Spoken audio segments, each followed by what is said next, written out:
Hi అండి, welcome to లేకాస్ recipes. ఈరోజు మనం బియ్యం పిండితో మురుకుల్ని చాలా క్రిస్పీగా క్రంచీగా ప్రిపేర్ చేసుకుందామండి. ఈ ప్రాసెస్లో ఒక్కసారి ప్రిపేర్ చేశారంటే మనం బయట తెచ్చుకోవడానికి కూడా అంత ఇష్టపడమండి, అంత బాగుంటాయి. ఇంట్లోనే సింపుల్గా ఒక హాఫ్ కేజీ పిండిని హాఫ్ అన్ అవర్లో మనం ఈజీగా సింపుల్గా ప్రిపేర్ చేసుకోవచ్చు. అది ఎలాగో ఇప్పుడు చూద్దాము. ముందుగా ఒక వెడల్పాటి ప్లేట్ని తీసుకోవాలండి. తీసుకొని అందులోకి నేను చూపించే గ్లాస్తో 4 గ్లాసుల బియ్యపిండిని వేసుకోవాలి. బియ్యపిండి జల్లించుకున్నది వేసుకోవాలండి. వేసేసుకొని అందులోకి మనకు తగినట్టుగా ఉప్పు కారాలు వేసుకోవాలి. నేను 1 టీ స్పూన్ కారం, 1 టీ స్పూన్ ఉప్పు, 1 టీ స్పూన్ వాము తీసుకొని అరచేతిలో వేసేసి ఇలా మీరు చూపించే విధంగా నలిపి వేసుకోవాలి. వేసుకున్న తర్వాత 2 టీ స్పూన్ల నువ్వుల్ని వేసుకోవాలి. వేసేసుకొని పిండి అంతా కూడా మంచిగా ఇదంతా కలిసేలాగా కలుపుకోవాలి. పిండి చాలా మెత్తగా ఉండాలండి. నేను కలుపుతుంటే పిండి అనేది చేతుల్లోంచి జారిపోతుంది, అంత మెత్తగా ఉండింది. అలా అయితే మనకు మురుకులు బాగా వస్తాయి. ఇలా కలుపుకున్న తర్వాత ఒకసారి టేస్ట్ చెక్ చేసుకొని 1/3 టీ స్పూన్ సాల్ట్ వేసేసి మళ్ళీ ఒకసారి బాగా కలుపుకోవాలి. కలుపుకొని ఇప్పుడు ఇందులోకి మనం ముందుగానే కరిగించి పెట్టుకున్న 3 టేబుల్ స్పూన్ల నెయ్యిని వేసుకోవాలి. ఒకవేళ నెయ్యి లేని వాళ్ళు డాల్డా వేసుకోవచ్చు అండి. వేడివేడి నూనె వేసుకున్నా కూడా పర్వాలేదు. వేసేసుకొని ఇప్పుడు ఇదంతా కూడా స్పూన్తో ఒకసారి బాగా కలుపుకొని ఇప్పుడు వేడివేడి నీళ్ళని వేసుకోవాలి. నీళ్లు మరిగించుకొని పెట్టుకోవాలండి. నేను ఒక 1/2 లీటర్ వాటర్ని వేడి చేశాను. ఆ నీళ్ళని కొంచెం కొంచెంగా వేసుకుంటూ ఇప్పుడు పిండి అంతా కూడా స్పూన్తో ఒకసారి బాగా కలుపుకోవాలి.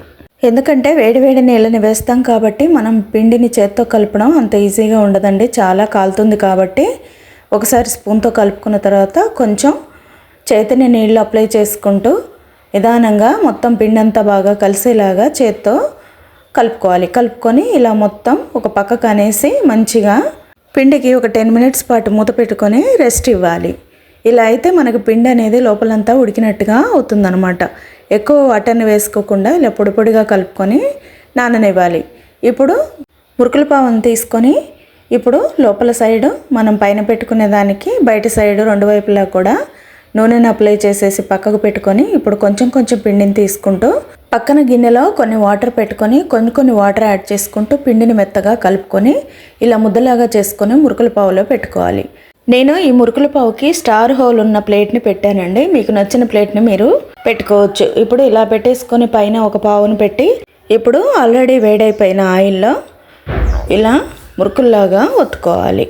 మీరు డైరెక్ట్గా ఇలా వేసుకోవచ్చు అండి. లేకపోతే చేతికి వేడెక్కుతుంది అని అనుకుంటే ఒక జాలిగరిటె మీద కానీ ఏదైనా ప్లేట్ మీద కానీ ప్రెస్ చేసుకొని అందులో వేసుకోవచ్చు. నేనైతే ఇలా డైరెక్ట్గా వేసాను. వేసేసి మీడియం ఫ్లేమ్లో గోల్డెన్ బ్రౌన్ కలర్ వచ్చే వరకు ఇలా ఫ్రై చేసుకోవాలి. మిగతా పిండిని కూడా మొత్తం అలాగే ఆయిల్లో వేసేసుకొని 2 వైపులా కూడా గోల్డెన్ బ్రౌన్ కలర్ వచ్చే వరకు ఫ్రై చేసుకోవాలి. పిండి ఎంత మెత్తగా ఉంటే మనకి మురుకులు అంత గుల్లగా వస్తాయండి. నేను కలిపిన పిండి మాత్రం కార్న్ఫ్లోర్ లాగా ఉందండి, అంత మెత్తగా ఉంది కాబట్టి ఇంత క్రిస్పీగా వచ్చాయి. మనం ఫ్రై చేసుకున్నప్పుడు కొంచెం కలర్ తక్కువగా ఉన్నా కూడా మనకి కొంచెం చల్లారిన తర్వాత మంచి కలర్లోకి వస్తాయండి మురుకులు. చాలా బాగుంటాయి. ఈ ప్రాసెస్లో ఒక్కసారి ట్రై చేయండి, మీకు బాగా నచ్చుతాయి.